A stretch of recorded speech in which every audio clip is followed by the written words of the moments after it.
একটা মেয়ে যখন সংসারের মধ্যে আসে তখন কে কোনটা পছন্দ করে, কার কোনটা খাওয়া হবে না, সে কিন্তু সব এক এক করে শিখে নেয়।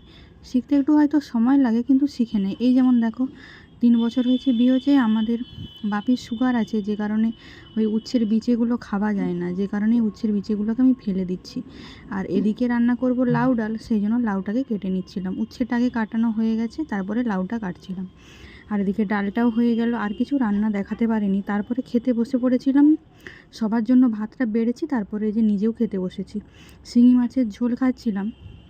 আর ওদিকে অপোজিট সাইডে সবাই বসেছিল। আর আমি শুধু নিজের ভিডিওটাই করি, অন্যদের দিকে দেখাই না, কারণ সবাই তো ভিডিও করাটা পছন্দ করে না, যে কারণে তাই শুধু নিজের দিকটাই দেখাচ্ছিলাম। রাত্রিবেলার দিকে একটু ইডলি করব। সবাইয়ের খাওয়া হয়ে গেছে। আর এদিকে লাস্টে বসেছিলাম আমি, মা আর বাপি। ওদিকে বাপি বসে বসে খাচ্ছিল, আর এদিকে আমি খাচ্ছিলাম।